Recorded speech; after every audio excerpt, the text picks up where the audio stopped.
talofa Samoa. Amen, hallelujah. O le manai ai o le tatou talanoaga le la fai atu. O le pokalama le na fai atu ana le la i le tasi la sa matou. Na la watu o le tatou proklama na e whaingoina le tatou proklama lea. O le tusi na Ioane le na tusia Ioane. Mua le Ioane o le mata upo e lua le whai upo iwa. Man, o le tusi na Ioane. La ngati kou mai e Ioane na i whalinga. Whalinga la le ngai luas fulu mali. La e whalinga e luas fulu mali tasia le whai upo e tonu. Amen. Le la na watu o le tatou proklama le la. Amen. Ai ele tangata le na wala au mai a tau vane Samoa. E mamao al me wala au mai ngata i vai tangata. Amen, hallelujah. Ma tau tia, le me o tatou proklama. Amen, hallelujah. Wala au mai le tangata. Fie malama tangata o tuli mai el tangata le proklama nei. Fa me o lai mata le proklama le tatou. Wa ai o Samoa le ma tau tia, lo fa malo atu le e tata mo fa ta lofa atu. O le fesili o tangata. Sa fesili mai tangata i ea. O le pasta o kere i loa oe. Amen, hallelujah. A o mea o ke whaalongo o kuai. So leo mea maka o kia mea masase. Amen. E o lua o mea masase. Ma le maangia fo i whaalongo longo. Amen. O i tolua na leo ia. Amen. Praise the Lord. Sa moa o te mana oe. E te mafau vo le fetalai ngā Yesu le whai a pete. Amen. Pete u tongi le upenga le loto. Amen. Hallelujah. A fe mai fam talanga la uri. O le ali wa kai kolu wao kongi ka ko upenga le loko le se me o mo ari. Amen. Hallelujah. Le se me o mo. Amen. Ale fe mai fam kalanga pe ke Yesu ona o lau fetalainga. Ona o lau fetalainga. O le ala atongi ai le upenga le loto. Kongi lo ma le upenga. Ngale kongi ale upenga vai le meo le ia nga mo. Wole mfainga. Se i mai le upenga e lunga mo kwai komu ia. Amen. Hallelujah. Mo fu e va ai si au vai ngale ngai. Mo tu mu va atanga. Ka o kia va venga le vai Yesu. Ko fu e pekelu fu e mako. O ingala le nga mo wole au so o Yesu. Amen. Pekelu mo ngoso. Amen. Hallelujah. Ankelea. Amen. Ma ka o kia le mengi. Ia wa ku lo fa nga fa. Au mulmuli lo ya Yesu. Amen. Kai fa pe nga se la ngonga le. Fa la lata so Samoa. It's just like the same sense I'm trying to get close to you and approach you, my people. Man, I just want you to configure out, to change the process one by one, instance by instance. O te mna oina ia tongi le upenga na le loto, le tau whama le whautanga, se tongi tasia le whautama le whautanga, il lo loto, ono le upo le atua. Amen, hallelujah. Se o tatou wawa aile se senga le upu le na iei mua. Ma le upu le walu atu nei. A wha pe tusa ma lau wheg ngalu. Ona whetu una i le uta ma le tau whama mau. Ona e loa tolu wale. O le me te tūwai. Ma e nofu ai. Ai. Ma e inu ai. Ma e au nai. Amen, hallelujah. Praise the Lord. Amen. E le whai e fo i fina ngalo i la tau e March tua. We le mawhaina. Fai tau ala tau tusi a fie whaalongo le upo le tua. Amen. Hallelujah. Hallelujah. Praise the Lord.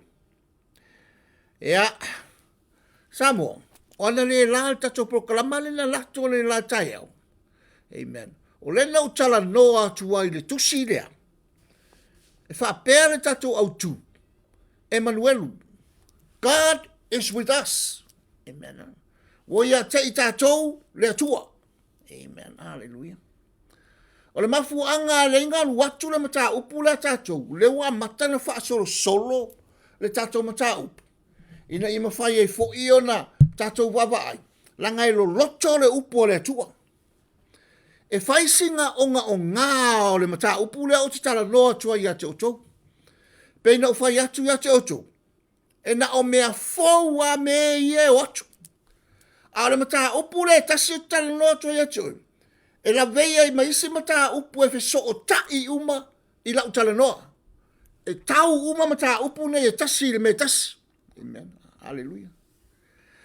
O le manai ala le mata upu lau te tala noa tua i Samoa. E te vai e manino le lei. E tasi le mea te whaalongo ai. Ai la veia mai e so o tai uma mai mata upu ne e te roina. Amen. pe o lai whaamamai o ele. Whaamamale o ni hoile. Wawa tangata folele masaina eri le aulo I Alaska. E ora la vanga male apa hoile wasu ai la vai kafe le ongi. Nga mai lo le lu e sele vai ma le ongi. E ba ko ka kia mai aulo kongi ya mau le aulo. Me nga le fai le aulo I Alaska. E ola nga kai o eri le aulo. Fa pe ngal fai ngol aulo. Amen, hallelujah. Hallelujah. Fa pe ngal mele ta tu tala no tuai. Tu so le fa mamai e ta to le upu. No fo le upu le lei tolo ta to lotu. Ai ese le upu fa le lei. Amen, hallelujah. Yo tu tala no tu le upu le mta upu le. Tu so le vai mamai ta to le upu. We are filtering the word that we are hearing. And that word comes to our sense, and then we are filtering. We are filtering and get rid of the artificial one, and we keep the organic word. Amen, hallelujah. O le lai tātou te whaamamaina le upu, ma ese le mele au ngā ia tātou, o le mele au nganga, o le mele sao. Amen. E le manao, sa moe le manao le tua se mele lei. Hallelujah. La ngai lai se tangata e le lei sili atu na ilo o le atua. E tasi al tangata le lei, God is good, amen, hallelujah. I am not good, I think you too, you know. Ai o le mele fe mai whamtalanga le atua I. E mana o le atua ia tātou e whai le mea sao. Amen, hallelujah. Lono winga la o le mea sao e tau le whai tātou. O le mana o le atua tātou te whai le mea sao. E nei ma whai o le tātou wola, wha ola o tātou wangata, amen. O tātou proklama la ne Samoa. Ese malamana ia o tātou proklama lia. E ila o tātou tusi na le na. Mai to tonu o tātou tale noanga. Oka, o le tusi lia, o lela tātou wō ne iai. Tātou te o ilo o tusi lia. Langa o tusi lia ione, tusi mta mua ione mua mta upo lua fe upo iwa. Amen, hallelujah. O le tusi lia ione, na tusi ina ua uman whatafula ina sorema, ina fitus full ID. Amen, hallelujah. O le tusi lia, o whai loa mai a tātou le tusi lia. Amen. Le mele na tupu ai le yo o, I le teimile na tupu ai le mele a le whai loa mai o ane i a tātou. Amin, te wha te talanga kula, tala le amen. O le tusi le ange na tusi le yoane. E te wha manatu lau keri sano. Le no esa mai Jerusalema. Le no esa. Ine mawhaina lato toe manatu natu lo loto. I le tā ua. Ai le sunu ina le malu Jerusalema. Amen. Hallelujah. Hallelujah. Praise the Lord. Toe wha sa onga tuna lau tala. Tusi la yoane alo mta mua lua malitoro. Mena linga kasi ala lau pepa. Kasi ala lau pepa. Tusi la yoane. O ye lua lau pepa. Kasi mali lua. Amen. Hallelujah. Hallelujah, lau pepa kusi la yoane. Ai kangongi e su tusi la yoane Samoa. Ke vai ai. Gane, amen, hallelujah. Ele kasi la pepa, ole, mua le yoane. Ale mata upu e lua. Amen.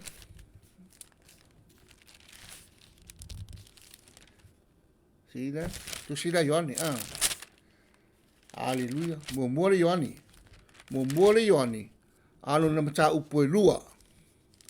Alo na fai upo iwa. Ai a matala tatou fai tau. Il fai upo fitu. Amen. O lera la tatou o sa o a tatou titala no le tusila. O na yele mele o te mana o e mai tonu i. O na le lala. Le sa tatou tala no ai. Ila mata upo lea. Emanuelu. Amen. Hallelujah. Le no tau fai fa mamalama tatou toa ni la. A le no mana o ekipi mokul kako poklama. O ngau le la fa laku ngi fa umanga. Amen. O le whaumanga la tatou proklamanga lila. Lela o tala noa to ia te oto. I le whaalinga i luas fulmaltasi. Alon whai paton. Amen. O lau whesiri la lau whai atu sa moa ia te oto. Tā lofa marina. Le mapu. Ma lau sa fua. O lau whesiri la whai atu sa moa ia te oto. Le tusi a tōre o whaalinga. E iai le tele o tangata matua i whewhewhe a tusi la whaalinga. So tai lo o tō tusi la whaalinga. Tele o tangata matua I whewhewhe a le tusira. Whai mai o le tusira o le whaalinga o le tusita o whawhewhe. Amen. Do you know I'm talking to you people where you listen right now to our program, Streamline?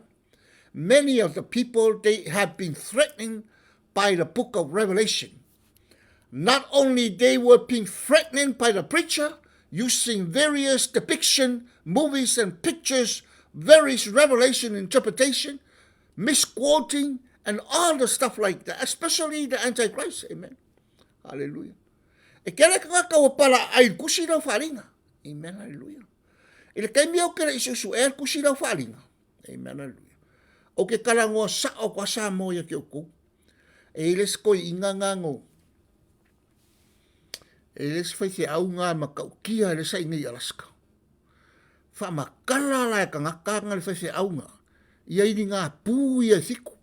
O le fai au assembly. Amen. Hallelujah. O ngaka le fai au assembly. Lau le ka ua kosua.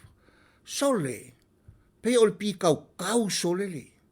Fa makala ingo ini ngā pū vo i e fiku. Ma le kufa ngā pale vo le ilunga le ea. Amen. Ma le afe kau sanga lea. Ma le sikianga le wa ma nge e ilunga. Fa makala le fe au lea. E whailanga langa poka lama ilunga le kiwi i Alaska. Amen. Wa makua ala le fe au. Aia o le whare liunga lea ngā a maka mai asola. O la ikiki le fe au lea. Amen. Hallelujah. I think this is the same interpretation of the book of Revelation by the Christian. And I call this one futurism. O te ta ole view lea, o le futurism.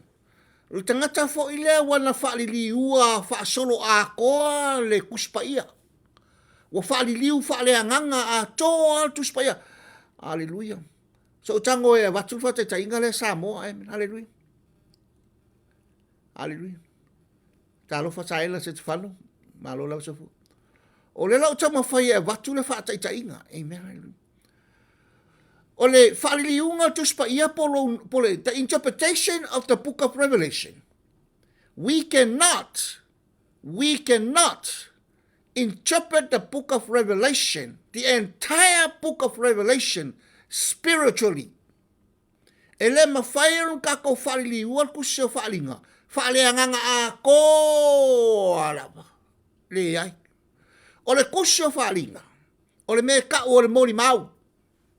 O le mori mau. O lo o iai upu o Yesu. O mea nga whaia Yesu. I le kaimi. Nga makaila mi songa. I kongu i kali laia. Ma Yerusalema a koa. O le kusi la whalinga. O lo o iai kongu. Le kele o mea whaleanganga. Nga kaukala ia Yesu o le malo le tua. Hallelujah. O lo tu tonu fo ina tu so falinga. Le tala Yesu le fai o man.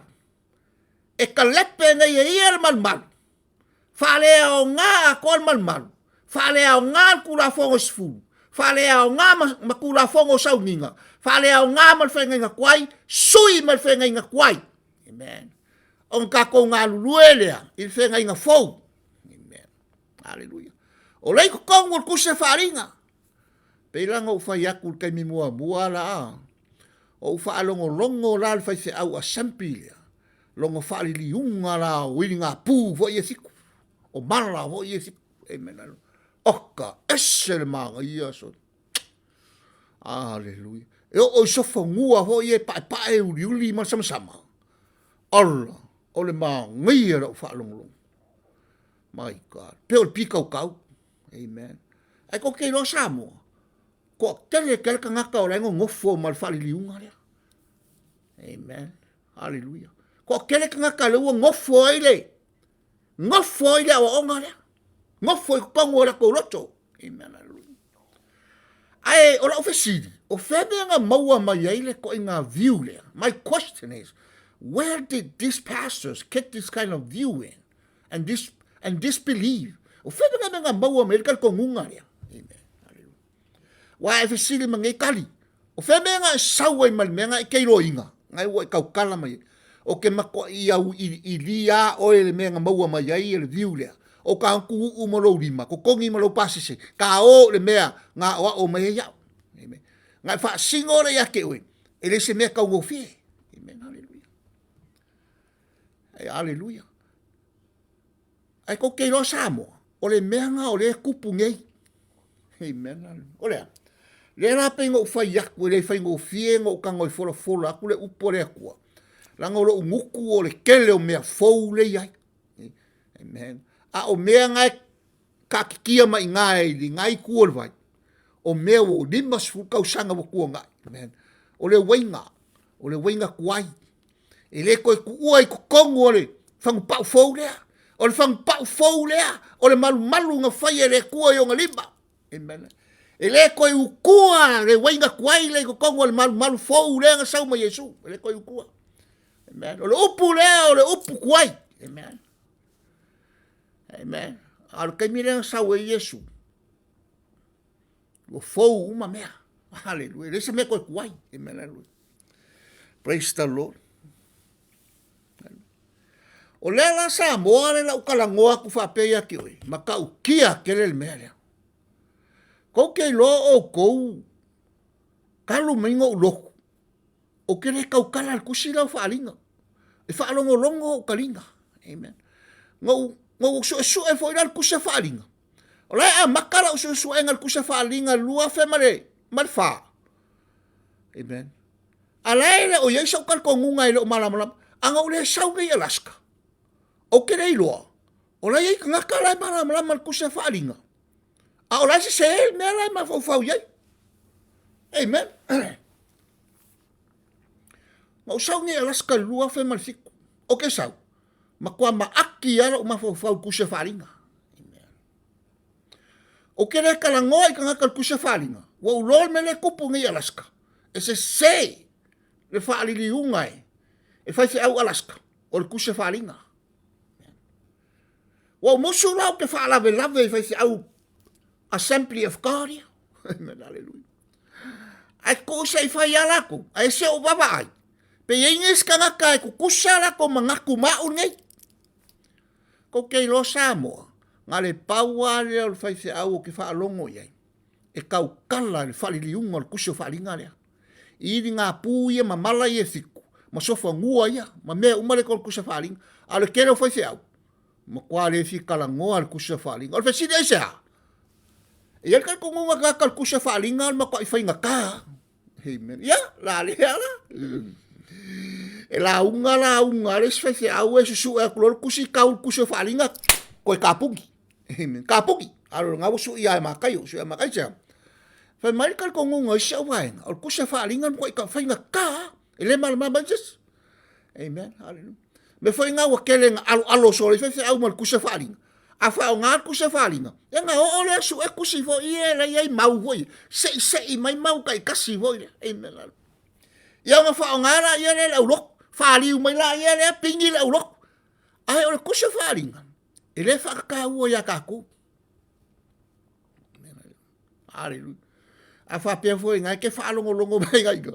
O le wo whai kusa o ia kio. Ngā kusia le kusa whaalinga. E ka ngaka epe. E ave i Jerusalema. Inga ia whaasao inga mai keri siangora Jerusalema. Ai le isu ngua le malu. I le eiti. Fikus furu. O le kusi la whaalinga. E le kusia mo kākou nei. Hallelujah.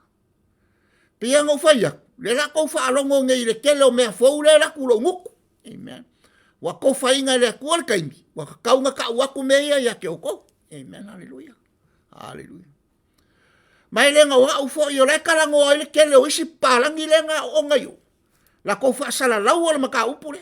Amen. Ai le mawhainga i loa i kelo kak Samo. Aisa. Langa i le pipi ia Samo i papalangi. O sau le ngai Alaska. E kau le inga uo Samo. E o i whai au. E le inga uo Samo. E le se whai au Samo i pipi i mai a kia. Amen. Hallelujah. A pipi i mai fo e pipi i mai a. Ngal ko luaso koe ngimo. Ko ke roa ko roa ko ngu Samo. O whai au palangi la pipi i mai a kia. E o mea lea sola i pipi i mai a kia. Amen. Hallelujah. O palangi whai au palangi o mea uli o ka ngaka popoko la pipi i mai a kia. Amen. Era foi lenga o fia o ke pipi i papalangi mga popoko ia. E makala ai lo foi ai. O ka ngaka ia o lai makala la ko foi ai. Amen. Hallelujah. Ngau whalongo i lesi. Au whalongo i lesi whai au ngau foi langa la unga wa ngalo e kia ure la unga maa ngai o whai gol kala whai au. Fai mai o fa o fai ai. Mai wangi fo ya Samoa. Fai mai ngalu singe su se fai ai manga o ai wa manga o kumbulong fai ai. Walu lore singe. Walu fale o ala ku. O le kele o fai ai lai lainga mai luma o fale o loa. Fai ai mea uli.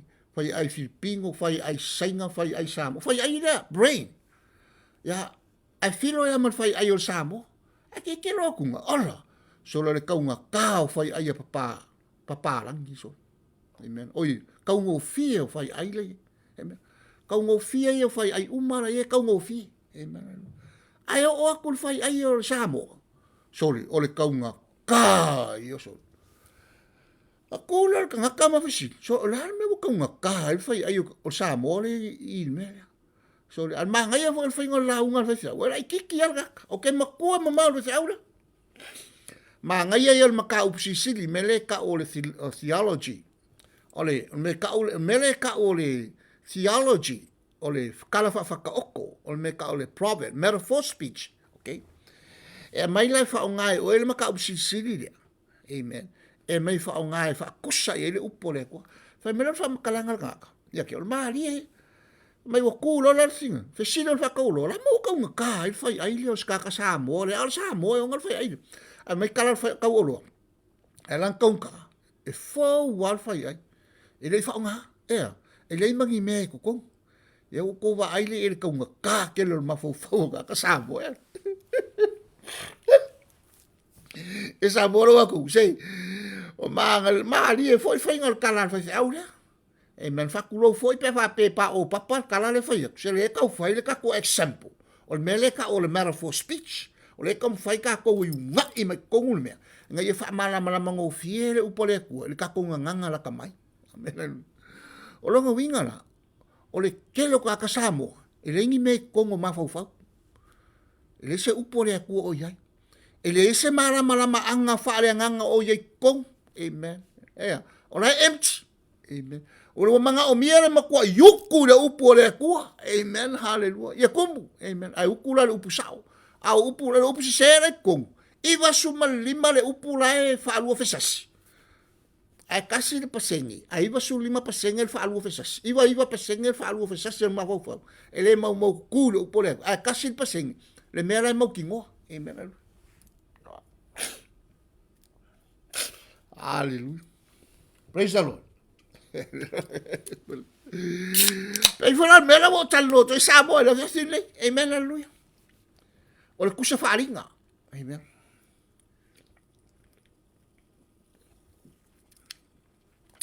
Nanga o le ngofo kongo le kusa pa ia le whaaringa. O vai o kou le ko kiki umal kusa pa ia le kusa whaaringa. Ale mawai kongo i le whaaringa i lua sukas. O lon fai upo e tōru. Le maule ka umai e whai mai o le ua ia te tātou le tua. Amen. Hallelujah. E umalol whaaringa i lua tas. Kaulol whaaringa i lua sulua. Ka pungi lol kuspa ia. A o lenga wa ai e yoangi fa mal kala ye su yoangi. Kusi la lol mele.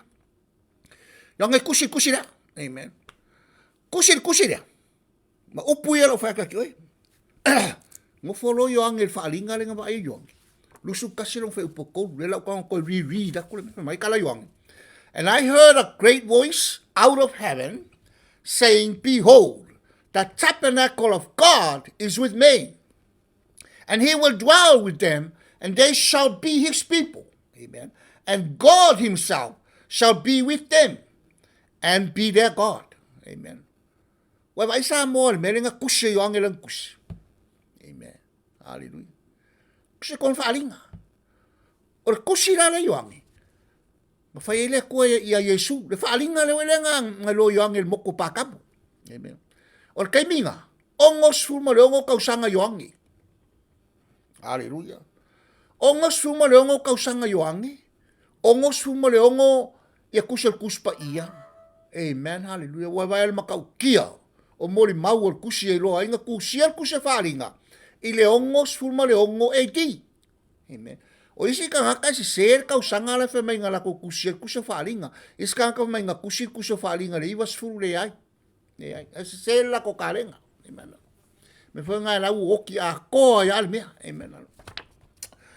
O le winga la mka upu le samo. Le wa ki kilo ngai. Mai kala yo ange ngau fa longo i le leo. Na keke mai lunga le langi.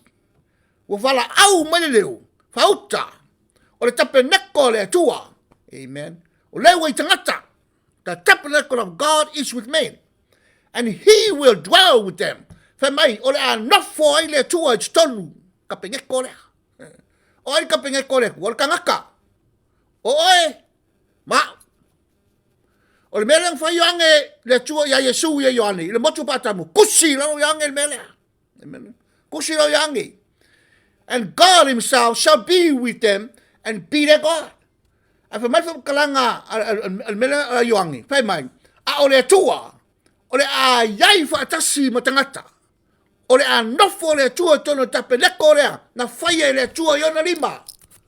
The ultimate creation of God is you and me. Le alava na tuli mai le tua Yesu. Ina ia fa mama. Which is the ultimate creation of God that he created his hand. God sent Jesus to make sure to build this house, repair it, restore it, and sanctify this house for God to live inside you and me. O tau maua mai. Hallelujah. Hallelujah. E se makau kia o lea kua. Ai sia. Ko kei lor mea ringa kuri mai ka kou e lea kua. Le ka umal kusa whalinga. Malor kala Yesu e yonge. O malo whai. Sent le kusi rei e kalesia fiku. Amen. Whamangaku i ka ngaka o le kalesia. Lau kala le whai aku ai. Amen. Ea. E sili aku le lofa o le akua. I le malu lea. Nga whaia i le kua yonga lima. Lo le malu lale Yerusalema. Hallelujah. Nga oki Yesu i le malu lale Yerusalema. Le peki Yesu le malu la. Inga ia ngofo le kua i kongo oe. Ma. Aisha. Langa lenga kako ese mai a kako makua mai ekenga. E oki whale anganga kako makua mai ekenga. Le lalau tango nei ave oe fa umata tom tau. Le koe luos fulu mi nguke umata kom kau. I le tusi la le tolu le tusi a Ioane. Lenga nofo Ioane ma toi tusi ma le tusi le. Amen. A le tusi o whaalinga na ave o. A le nofo Ioane ma tusi ma le tusi le. E ka kao mai e ka le sie fiku. Inga wa umana e ti fiku sfulu. E wha mangaku i ka ngaka. Le lako ulua i alofa. Amen. So e lalau kusi le Ioane ma ka upu mua. A le kusi la whaalinga. Nga senda ngai o. Ai le susunguol malu Yerusalema. Ale kusi la Ioane kusi le ivas fulu. Ivas sulu lima. Pole iwa sulu ongo men. Ona sent lo le Ioane kusi la le kalesia. Wha mangaku i ka le kalesia. Le lako ulua i alofa. Le alala ka ko wo samo. Ka ko wha longo. I le kusi la Ioane. Koe wha mangako Ioane i ka ngaka ianga hola mai. Whakafunga inga Yerusalema. Amen. Le makau kia. Mangakua le lato ulua i alofa. O leala. La tato wo fai kaluka ko kusi la. Amen. E umaruka ko kusi la umaro. Ia langa o lai filongia al whalongolongo. Leo ke mga whapalangi. Ai su e whalo kusamo whapalangi ia mo kalongo ke kum whasamo. Amen. O le 1 John, I want you to take your Bible, bring your Bible and look at 1 John. Hallelujah. 1 John chapter 2 verse 7. Hallelujah. Alakwal ka ko whai kau. Kau ile whai upos full malkas. Amen. Hallelujah. Hallelujah. Ole kusi lea.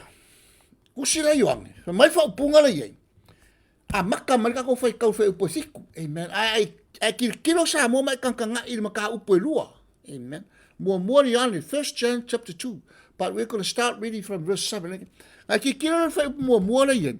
My little children, these things write I unto you, that he sin not. Amen. And if any man sin, we have an advocate. Amen. Ayes kakang sala. Olo yen tato fau tua with the Father. Fatasi malo tato watua. Amen. Jesus Christ the righteous. O Yesu la miutonu. Okay. And he is the propitiation for our sins, and not for the merit only, but also for the sins of the whole world. Mayele ngaka o iyang ko ngia ka ko ang sala fa sa loko ka ko maliang sala. Amole la lang ya ko. Amen. O la ukula kusi. O le ka'u mai konga le kusi lea. Le mea ka'u o le spiritual law of Christ. Hallelujah. O lo wha malama i oane i tangata o le ekalesia. Ma kerisiano. O le lua i alofa o le atua. O le tula fono mua lea. Na o lai a tamu ma eva le whato anga i e tena. Amen. O le tula fono la lea. Le ma sani na tautala i oane. Tautala i Yesu. Amen. Wha mai o le tula fono ke viso. Na iai le whato anga i e tena. E leo se kula fongo se fulu. A le ke whaalongo ai le se au li i. Wha mai e o le kula fongo se fulu. E le ai. E leo se kula fongo se fulu. Ea. O le upu o le atua. O le commandments. Pe ono o tala ngō so o tua i ate o tau. O le rala tatou wone i. Tau te o. Tatou tala no ai.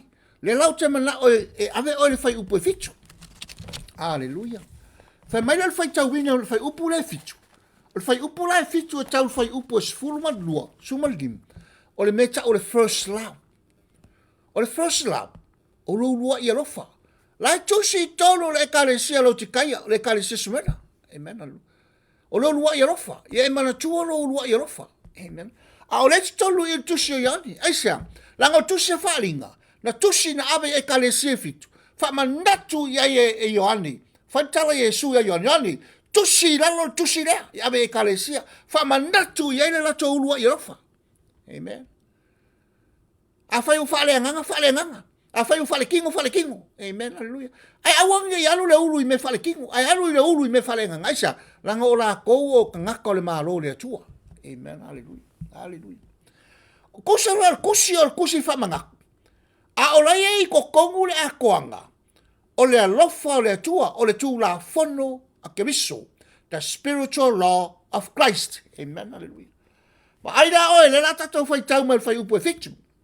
To God be the glory. O la utūra le whai upu e fitu e tau whai upu sulima. O le first love. O lua i alofa. Amen. Vai. Ma lia i al melo te fitalo no sa mo te. E se tasia uo i asola. O le whai tenge o le kangaka. Amen. O le kangaka la. E li loa ngang. Nga saula le kangaka ma le kusi ia kia. Amen. Mai kusi kia, mai tali. Se kango e lau mai kusi lea. O la kusi mai. O le kusia. O le kusia. E mai la o kenge. E manga o maki whelu ai. Wa mai ngera le kusi. Ba ku foi sa mo lo ka. Kai miranga lo ke kuila. Kuila. O ke lo ko sa mo. O lo o langa ko kuila. Ke le fie South America. Ke le fie South America. Ngo fai ka vale me au la ikiki. Ke le makiwa se mea. Ea. Umur kangaka au onga le kua au onga mea kali le kua la kiki. Amen. Hallelujah. Kere kia makiwa se mea. Au isi kangaka ngai ngā o mafau ngā penga wa aimo moia kia au ave pasi. Sa whaira o pasi. Amen. Ele se me kere maua ia. Ke maua uma mea. Amen. O kere via South America. Ngā langa ua o me Amerika. O mga au su ele upu le le kua. Amen. Hallelujah. Ya. O mga au su ele upu le kua. Me nga lengo o mai Amerika. Nga fai ala o kala lo ko lu mala o fa nga o kele fi South America. Asa kele o kupe, kele me o ke manga o ile se me o kele mo. Amen. Sa o ko lo oranga. Ai o le upo le kua, mo o mai ngai Amerika. Ai foi kanga kai ma sangin ka o kala la ko fonga. Fo linga la ko ke fie loa. Ai la ko kele loa. Amen. Se va ngal fa se au lenga ma holo fa kasi mai o efaka. Reverend Scanlon. O lo uso mongi le kal ile tua. Amen. Hallelujah. Ma ora fa kasi ma le taua, nga mala le taua ngai kia. A fai foi la ke fie loa. Na kololo ia i fai au ngai e fak. Wa sa ma lo kuma monga. O la kala anga le fai au le o kali ngai ke sira fie. Wa e kele nga ka kala fo ringa lo ke loa. Wa fai ka ngai Alaska. Ngo sa wa Alaska fa pe nga ka yo ke sa mai o yupo. Mo sa vai ele ai. Ese me lo ke sa wai. Lo ke sa lunga nga luenga le ko. Amen. Hallelujah. A so kuma kingo le kiki. Sa mo le la fa ya ko lo kala. Saulo ka mal kusia kia. Ka ma san ki ela pas. Amen. O fa ya kula ka. Se me ngala ku soki ki. O ka ko kusi fa para.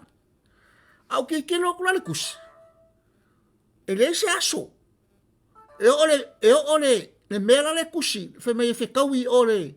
Fe kawi le makeki. Ai le se aso kusi e fa pe. Ka fe kawi la so lulu i le fikule. Ele se aso. Le se kaimi. Angale pawa mala kusi ka whakawil makeki.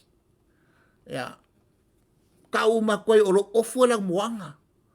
Ma lo makiwaka, ia ma lo pulo lo fala, o kalanga kengi. Ala fola fa mai kala la ukamba. O la kusi ke minga ka ulen ke fongi vai ke minga. Ke minga ke vai se rengi pa se ke fe lua i ku kuila. Se rengi o me alu le pasi e fakala. Alu kwa le pasi alu ai o sa e fakala le pasi se sa ya. Amen alu. Ko ke lo ko sa mo le fa ko ka le ke wo. O fa ya ku gaka. Sali. Wa vai le kusi le nga sa mo ya. La me ke le fa i lau kengi. E le se aso, le se kaimi. Fa fe ala ga e loa. Le me ke alu ai ma le aso ma le kaimi. Amen. Ia, o fa ya ku lo. Nga paule me ma oi. E ke le lo po fe ke alu ai. O longa winga le kusi le. E mai. E ma kwa le ka kawa nga alu ai fa fe kawinga nga kaisa. E le se kaimi le se aso. Ko inga mela le sa mo lo ke fa koe ke oi. O le kusi o fa alinga. E mangingo le. E ele kai min kusi el kusa faringa. E ele ka ka fa pikoa nga kusi el kusa faringa. Amen. Hallelujah. O ka nga ka fai ka kusi da faringa. Ele kusi el kusa faringa mo ka ko. Amen. Ele ka fai ka ko kusa faringa. Nga ko uska ele kusa faringa. E pe fo le kusi da ke nyela. E ave langa wo kama. Ele fa pikoa kusi da mo oi. Amen. Ya. Ngai ke le lopo la ka usanga kusi ai. Amen. O fe kau iai. Amen. Nga paule me maua. A maua se sile kusile la walkeli. Amen. E siwa e kau fa kau iri ke ingerea. Ia nga kia ire le ngol kus kongi lapis. A li fo ila ia pe a fo ila le fero lo il make ki fai kau le kus. Ia e siwa fo ia pe e siku. E sika. Po fe po le ara so sa wel kenge. Amen. A o le ara kai isa e le isa kaimi. Amen. Hallelujah. Le isa aso, le isa kaimi. Sa mo e ka le kai mire ko ka ma le so asa o kusa faringa na kusia longo sumo longo eti ele kusia mo ka ko amen ele ai ma se me ko kusa faringa e fai roma ya ka ko e sa uye su fa fero ai ka ko e mo ai ma se me e ka sia me ai ko a lai fai roma ya ka ko amen ka ko inga ia ka ko iloinga o ya ke ka ko le tua o kusira o kusira luas fukasi kusira falinga amen kusira falinga luas fukasi fe pe ko mangingo len kala a Yesu fa ya yoange fa mangaku ikangaka ora ko la wa no fo ai le tua ston amen hallelujah praise the Lord a fa le ke le kal kongo lo kala le fa ya fa longo pe le la ka o ngi kongo kusira yoangi ma la tua lo ulua i rofa amen se ka ko vai po le ale me ta ulua i rofa e ka kawanga e malama il me ka ulua i rofa sa mo amen le la fai kauka ko kusi la yoangi le ngave le kalesia inga wa umal fa ko funga inga fikus fulu iti al kuse fa alinga nga ave le kai milea ai le i fa ka funga inga le malmalu Yerusalema okay fa pela fa fiku brethren I write no new commandment unto you, but an old commandment, which he had from beginning. We vai al kala yo angare fa mai kongui. Mai e kalesia. Lo watulu sa moai. O tele tu sia tu ya cho se tu la fo men po se upu fo po se fa to lunga fo a ole upu le na ya cho ile amatanga in the beginning fa long mai o cho men ole tu la fono le na ile amatanga isia ilunga fa ko anga ye kenga ole amakanga mai kara yoangi o kere ku sia ku ya ke oko se ku la fo po se ku la fo amen unto you but an old commandment but all to la follow to wine amen for long now which he had from the beginning amen hallelujah amen lena tato mauya lena ya tato lena to la follow to wine lena tato mai amatanga isia o fe menga amaka mai ka kai ma fa mala yesu ka kai me ka o le lofa o le tua ilunga fa to anga ye tena le lofa yo le kua ya kama eva pa kwa ga ikenga le fainga le kua kama eva ese le lofa le kua ya kama eva le ra le kula fongo le nga o lai akama eva fa kwa ga ikenga me ka o le spiritual law of God A o ka ua a ola whakasi a kama ewa whakuanga i kenga. Whalongo la o kou kala yoangi. Amen. The old commandment is the word which ye have heard from the beginning. O kou whalongo la e whamkalanga yoangi. O le tūla whono tuai. O le upu. Lea la tau whalongo ai. I le amatanga. O kou mamanamana. The old commandment is the word. Ele o whai mai le kala le ayoangi. The old commandment is the 10 commandment. Au le whani liwa le sa wali i le maule. Mai o kula whongo se furu. So le, se kau baba ai whale lei ari. Kau baba ai whale lei le kusi. Ma baba ai. Ngā le kamai kiki ele umalanga masenga walu ele mama lama le wha Samoa. Mele mal wha pālangi. Mal wha winga inga le upu lea. Amen, hallelujah. Ma whale mangingo le leia. Whalongo le kala yoangi. The old commandment is the word which ye have heard from the beginning. O le tūla whono whenga inga tuai, tūla whongo tuai ya. O le upu. Amen. O le upu. O le from the beginning where. E li amakaka kou mai a Israelu. Ngā amaka mai ka kou le kua whakuanga e kenga. Ka kou luma kua ma le kua. Whalongo lei. Whalongo. Wheupai waru. Again, a new commandment I write unto you, which thing is true in him and in you, because the darkness is past and the true light now shineth. Hallelujah. Hallelujah. A le lau wha merkala yoangi. Wha uta. O te tusi atu ia te otou. Le tūla wholo fau. Amen. Wha longo le lehi a o kou. I write unto you which thing is true.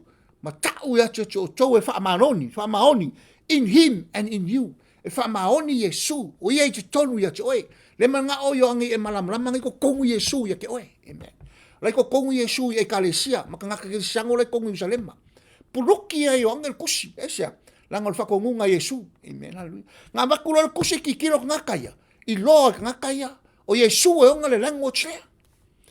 When the church, in the 7 churches read it, the letter, they understand. This is Jesus' language. O kalale Yesu. Ea. O a ulai tono le tamaha. O le tamaha le tono le tau. Amen. I tell you now, you have to abide in us. Then me and my Father will come and sup with you. Wai vai e kala Yesu. O le mea ka o le nofo le tua tonu. Amen. Hallelujah. Ngai ki kira whai upule whai mai. Because the darkness is past and the true light now shining. Whamai whamatalanga le tua. O le pong sala wa tua lai. O le pong sala kau kala Yesu. O le pong sala le ang sala le ka ko la bebea. Ya ka ko mai le ka ko ki ang sala umolo. Amen. Ai wa saula Yesu o oki. Wa e kalia nge Yesu. Le wa whaola e oe lo wanganga. Le rafa mai whamkalanga ayuangi. Man whauta. Amen. Hallelujah. E whauta. Wa tua, wa sao ese, wa ese tātou mai pong sa. Ai wa mai tātou le malamalama. Wa e wa ayo ko ye. Amen. Le mele kau wha malamalama. Le rawa puluki e yoangi le upu i ka ngaka ua whai e kara Yesu. Wha mamalama i ka ngaka. Amen. Hallelujah. Wa le o ko iai la ko le pong sa. Amen. Wa umal kaiminga. Wa iai ke riso ia te ilatou. Wa umal whaola o latou wanganga. Ilua. Wa whasio tia Yesu tu la whono wha le nganga lea. Na pa ua e atama eva. Wa wha mamaina i tātou. O leo o tātou te tonu o le malo le tua. Amen. O le tu la whono le wha le nganga le spiritual law of Christ. Lea. Leo o tātou wa aine. Wa esen mele o la i tātou whanau o le tua. I tono malo le tua. O lea. O tātou o le first love. O Yesu o le first love. O le tua o tātou first love. E kako whekau. Amen. Hallelujah. Ka longo la o ko iei. O leo ka kou o ese mal pongsa. Whai kau ngaka. Whai kau ale o kusik ngaka. He that said that he is in. Wha longo le whekau ngal kusik. He that said that he is in the light and hated his brother is in darkness even until now. Ia whai kau kula ngal kusik. Whai malikala le kusik mai. O le whai mai. E lo whai longo uso. Ala ika longo uso. Mal wha makalanga yoangi. O la hai pongsa. Ia o e whanongo la i Samoa. Hallelujah. Samoa e whanongo iei. O la sa o le lei al tala yoangi. Hallelujah. Sa o le kala yoangi. O e mamalama ngeila le spiritual law of Christ. A ka kou le ka kou ke o lai. Le ko kongui. O le kusi a koa le yoangi le wha mamalama i le kalesia. Ia lato tutu mau. Ia lato malamalama le tula fono. O wha lea nganga a ke riso. O le malo le tua. Amen. Hallelujah. Hallelujah. Praise the Lord. Amen. Hallelujah. Sa molo watunu. Esel maa ngai al mukau. Pule kako ki kalongoa. O le foi lau kako wawa ai ngai ei samo. O le lau kako wawa ai ngai ei. O le wa ka o mai I le me le kau kala so o ia Yesu. A fai o ngai ke fai mai. E ke le fa soka ngaka. Ai o ngai ke ika lo uso. So li a le ka o mai kongu I. Amen. Wa fa soka ngaka. A ika lo uso ngai ke pogisa. Hallelujah. Hallelujah. Koe fa amala malama mai ia ye yoangi ka ngaka. Ai fai mai ke ro fa lo uso a ngai ke ika lo uso. O fa soka ngaka. Pe ia le ngau fa mamala mo mo ko ke mo mo aisa. Langa o le ka ko wa kua. E fa le nganga. O lo ngawinga e ka kaunga ma uma me ka ko ke faia. Amen. Pe ngau faia ku pokalamang le anglela. Na fa mai upor ku spai la unga pangale Yesu amu ye lo to mama. Wala ko ke lo le tua. O le kalangal ku spai amu ye lo to ma wala to te lo le tua. Ele mama se lo ko skanga ka fa le kingo lo ma fofa. E fa le kingo lima, fa le kingo kalinga, fa le kingo maka, fa le kingo nguku, fa le kingo lesu, songi fa le kingo, pupula fa le kingo, fa alongo fa le kingo, kaukala fa le kingo. Ele mama se loko ska ngaka fa le kingo uma mea lo ngoranga. O le kaukala Yesu ka ngaka le fa le nganga. Ai mama lo loko, o le ola kula fongo ke biso. Kula fongo fa le nganga. Aki kilo lunga le langi makapuai. E mama lo loko. O ka ngaka fa le nganga. Ele kaukala Yesu ska ka fa le kingo. Amen. Hallelujah. Hallelujah. Ai vai la ia manga ia. Le la ku ho ka ku fai ka fai po se ful, falong. Ai mai, he that loveth his brother is sighted in the light, and there is none occasion of stumbling in him. O le lo fa le no uso. Amen. Ai le se mea, fa le tonu ai ia. There's nothing stumbling him. La me ke le fa penga i samo. Ele o samo ma. Amen. Hallelujah. Ke lo ai fa le nganga lo langa ma fa le nganga upu ma ukala mo lo ma fo mo lo loko ma lo loko ke lo le tua. Amen. Ai a fa pe ke fa mai ngi fa le nganga lo ngai oki lo nganga ke e oki ai ke le lo ku le ke siu au kilo le ku ha pe. Amen. Le ke le lo ku le ku sa la oki lo nganga. Amen. Hallelujah. Ale fa mai kala ale fa mai kala me fa mai ya. O le lo fa lo ngo ya. Ele se me fa le ko ngoi o ya. There's none that's stumbling himself. There's none occasional stumbling in him. E so se menga ke faia. Ele se me fale ko ngoi ngai. Amen. Ma ngai lo upole tua. Amen. Sao. E sa ori. So ska ka mama lo loko ma lo foi lo uso. Ele ma se me fale ko ngoi lo ngolanga. Amen. E ola fia e ola lei. Hallelujah. Praise the Lord. Amen. Ya le ka ko fai kau foi upo sul kasi. But he that hateth his brother is in darkness, and walketh in the darkness, knoweth not whither he goeth, because that darkness has blinded his eyes. A o le ika i longa uso. Ea, mai mo ko i kau aso. Menga ke, excuse me, menga ke le ilo le mena alua. E le ilo aku le awara. Kaka le ika longa uso. Ko ke lo, ko ke le kaka le fifie o la ko uso le upo le kua. E ke le kaka se ikai. Isi kaka. O ngole upo le kua.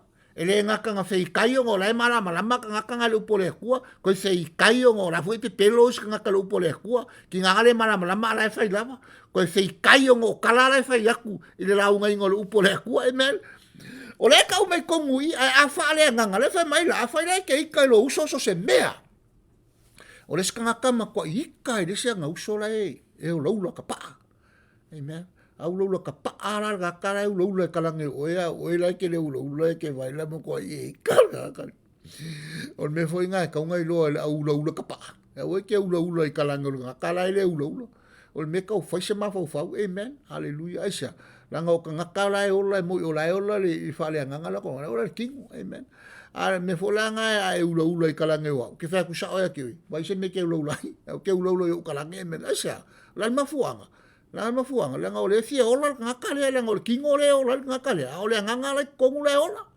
amen e ka ngola umi ngaka amen le kingo aisha la ngai mo foi le nganga kong amen hallelujah le mo me fale mo me fale ngai mo me fale kingo amen hallelujah hallelujah me nganga le sa uya su fa ola le kingo o akam amen la nga mo fa akam palpala o akam la ole akam fale le au yesu le akam fale nganga le sa uya su fa ola le akam ya wala ke ulo o kalangela ngo kinga inga yesu e faula we ke sa wanga ulo ka ke me ke kawaso so skanga ka ulo kalangela o fa sia kawaso amen hallelujah a paula me o kai lo vai se me ku fa ngo foi mo popo ulo ngalo so ke na kawaso amen hallelujah hallelujah praise the Lord amen hallelujah Yo le sila mena ngalu fa ko sa mo fa upa sulua.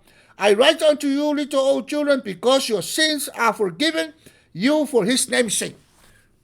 Le ka wo ko yong ni ka le sifiku. Amen. Ya. Wo mang fa mangalo ko wang sala. Fa lo mangai. Fa mangalo Yesu. O fera we ka kayu ka fa le ngang o malo le ko. Amen. Ale mo yong. I write unto you little children. O little children. O ka kayo le kalesia. Ele ko kele le fa ngole upu lito. Amen. Menga le yele IAN. O menga le mo wala upu Christian. Christian means Christ. The small IAN is you. Little children. Le fa PI le verb le le adverb le IAN. Ile ngai mo wala upu Christian. Menga ke fa alongoi. We are Christian. I say ka ko little children. Ele ko kele little children. Like. Amen. Ola uroko nga Yesu le ko kele nga ko lima. Amen. Hallelujah. Oki akoso koma makumola. Ele ko ok se fulu ele ko val. Angal ko lu epe ko fa nga kang feel right. Amen. Hallelujah. Amen. Ele vai fa upula sulua. I write unto you little children because your sins are forgiven you for his name's sake. Ufa mangaloinga ko ang sala ongol swa for Yesu. Amen. Sumal kon. I write unto you fathers because you have been known him that is from the beginning. I write unto you young men. Wa vai mele wa kau mo yong. Wa kau kama ye.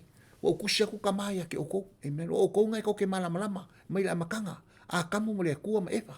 La ko mafkanga fa le nganga. Mal kula fo ko le nga sa we la makanga. Wa kusia ka ko fo fingi. Kamai I fo fingi. O kusia ka ke ko kamaiki. O kusia ka ko fa malau mo yong me ye la kusia. Kanga ka umale ko le kalesia. Wa vai. Young men because you young men, I write unto you little children, young men, known as father. I write unto you, father. Whereby I have written unto you, fathers, because you have known. Whereby wo ikama wo kushi ave kushi fa malau mai lo ngaka. I kangaka. Iko kongol kushi da yongi. Amen. Hallelujah. And the word of God abideth with. I have written unto you, fathers, because you have known him that is from the beginning. Wo kusia ke ko kama uma ko fa longo wo nga wo ko lom ko malama Yesu mai le makanga. Amen. Mal kula fongo le mai makanga. Amen. Olea kula fongo fa le nganga. Ye ero fa lo usu. Amen. Hallelujah. Awe ke mai kai ko ngofi. Nga o ke ila lo nganga. Amen. Hallo kala Yesu. Ye are strong and the word of God abideth in you. Fa mai o ko kama ko ke malolosi. Ye o ko fo ko ai ka mai ki mal ko pulanga. Ko kai ko lu fa fingi. O fe o ke ka ko lu. Amen. Aisha o le upo le ko ngai ko o ko e le fa mai kala yong. O kula fongo sfulu le ko o ko e le se me ma penga we. The commandments of God, which is the word of God, is inside of you. Amen. Ye are strong and the word of God abideth in you. Ale upo le tua le fa ma popo o ko ma ko kongu o ko le fa ma mainga o ko ke uma. Amen. Hallelujah. Hallelujah. And he are overcome the wicked one. Afe mai le o manu maro o tou mai mele ang uma. A ka ulo la mang maro mele ang uma. Longo winga le uila ngaka ia le. I me e kup. E la ia ma se me o ngā se fa nga wole kua langa fa ale ngaka. O ka ngaka ia o ka ngaka fa ale ngaka ko ola. Aisa, la ko ko ngal malo le kua langa malo le kua fa ale ngaka. O ka mo mesamo en me lengo mga o fai kau kusiri ke oi o lo ru e rofa. Amen. O le tua we malam lama la we kofu kongol malo le ku. Amen. La ke aka kai konga ale kusi ya le fai o le fa mangaku ye kanga la le fa kala Yesu e wi la o la o la ko le kingu. Amen. Ale o la ko kanga kala. Amen. Amen. Hallelujah. O le kusia ia, lai fa mangaku e le fa pe kusia ko nga uanga salak ngakala ua fa inga ni hei, ele se me o fa inga ngakala. Au lai fa mangaku ye, le anga le lei nga ia mga kua pe Yesu la ko ola. Amen. Fe upa so lima, love not the word. Awa ko kia rofa le laulangi. Love not the word. Amen. Neither the things that are in the word. Yo oi mea lai kongo laulangi, au ko ke manga o ngā oi. O ko ka lofa laulangi, o ke manga o ngā fu o ko mea laulangi. Amen.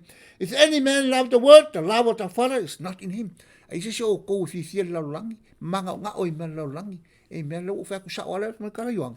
Me yo ya ke ya le ku. Amen. Hallelujah. Praise the Lord. Wa mai ol fa ngol mea akoria. Amen. Hallelujah. Amen. Shuang. For all that is in the world, the lust of the flesh, o mea umalai laulangi ngai, ngal fa ka anga mal muli lua ma me le anga umu fa penga, o le o mea ol kingo. O mea umalangi o mea kingu. Lust of the flesh and the lust of the eyes. O mea mga nga o maka, mal mga nga o kingu. lust of the eyes, and the pride of the life. Man mul mi mika lo langi, man whareria lo langi ngai. Amen, hallelujah. It's not of the Father. Ile ongi mea mai le kua. Amen. But it's afterward. Pero mea lo langi. So fiku. And the word passed away, and the last thereof, but he that doth the will of God abideth forever. E mawai aku lo langi ngai. Ma mea leanga umara whaia ngaka. Amen, hallelujah. Ma mea umanga ke mafofo ye. E ngaka lo malos. Amen, hallelujah. Palong. And the word passed away. E mawai aku lo langi ngai. Amen, hallelujah. And the last thereof. Mau mga kunga uma, mau mga onga umanga, mau fai kaanga, ma mea umanga. Amen. But he that doth the will of the Father, o lenga ke whaial whinga ngalo le tua of God, abideth forever. Maya, e iei le tua ia te ia. Forever. Forever, forever. Amen. Amen. Hallelujah. O lalo ifo la, mele ngako o maka whai o kusi. O lalo ifo le iei la Antichrist.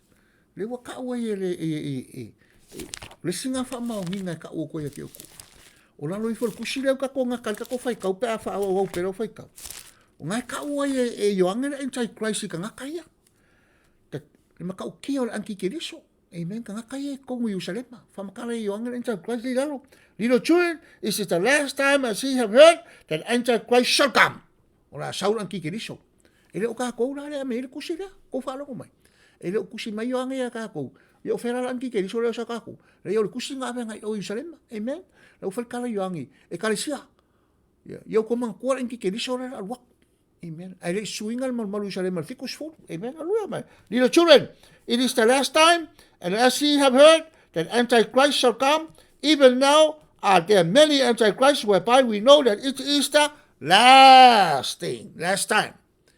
Ya, o kai milanga me nga le fa ko kala sa mo ke oko ele kusia al falinga e mai nga ya kali ele ai ora o ngal kus e ke fai ka wai mai ngo fora ma fully e ma ka opsisi al kus mai ba ai le mongi le up. The word of God is perfect and sure, and it is the word of God. O kus pa yo upole kwa amen e mongi le upole kwa anga le fa longo nga kai le kusi do falinga ele se ora amen hallelujah ele se ora menga ke lo ele mungi lo upole kwa ole o ngala oi e ki kilo ele o ngal kusi ele mai el kusi ke oi ma ai ke fai kawai o ngai kangole fa o ngala o nga kawol kusi ola o nga kawol kusi so skanga kai fa ku le upole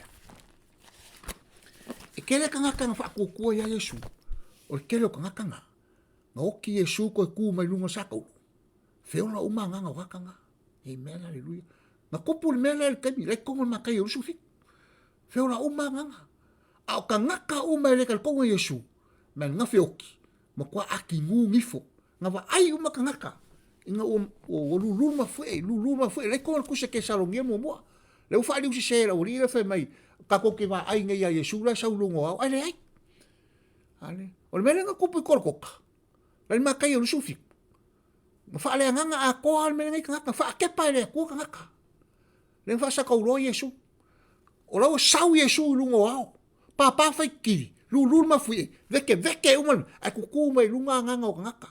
That is the first resurrection of the spirit, amen.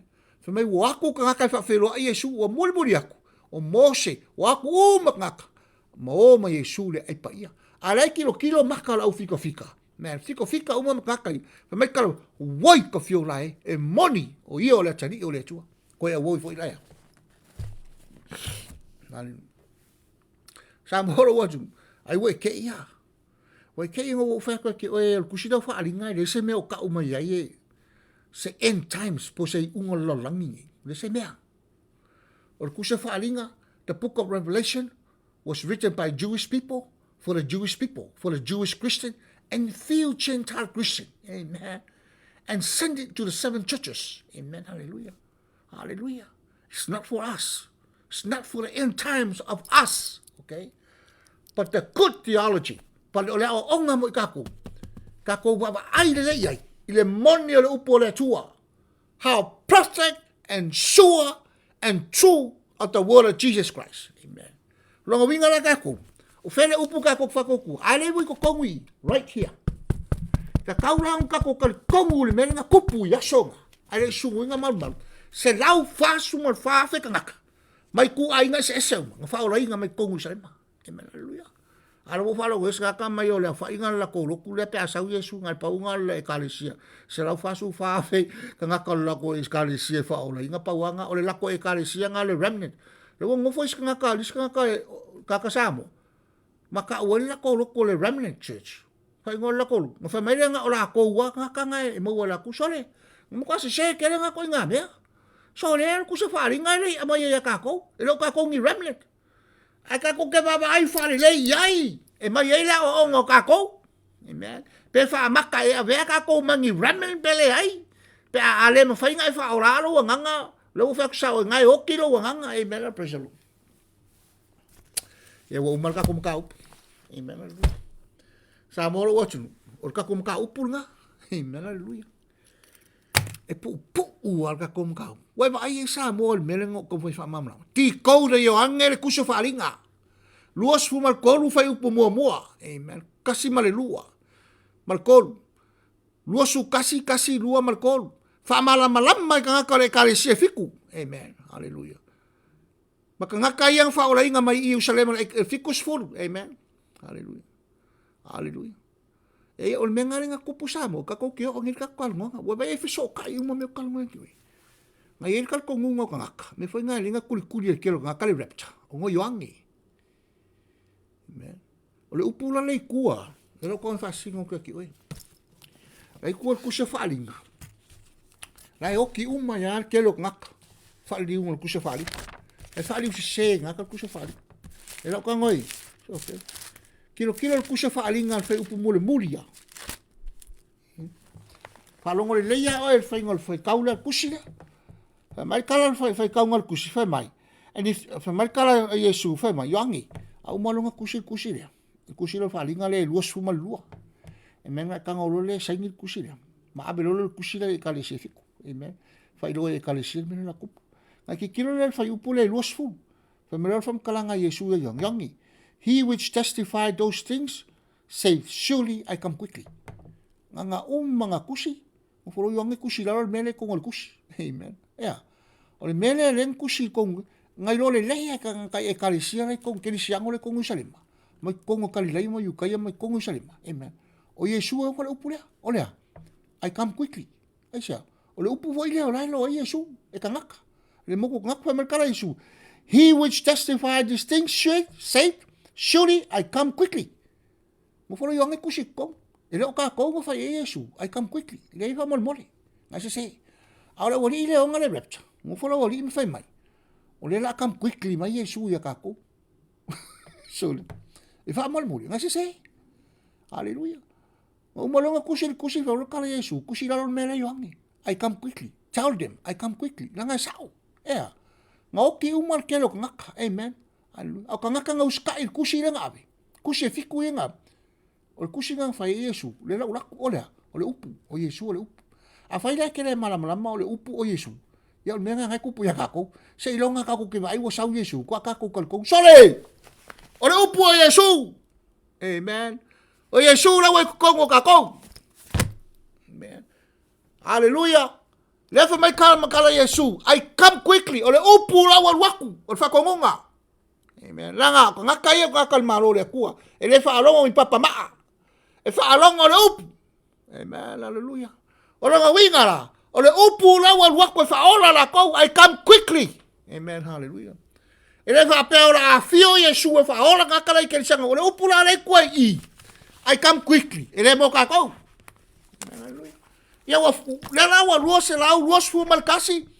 O la me ka o I come quickly ala wo o le lua afe lua kasi o la e fora mai le rapta fa nga o mai kasi valu ko sfuru a maka ele nge weka mala sofiku e o mai le so wa fiu e fora to fiu mai o Yesu ele sebe la wa musu la wa uma o fiu wala ko faya wa musu asa ese se o kusi la falinga ele mai mo ka ko amen ala o kusi kako ke no ai le mangi le upu le tua. Ai le falongo le upu le al kuspa ia, Ma upu umala kau kala i Yesu. Koe efa. Koe efa. Koe efa e maua le ola. Amen.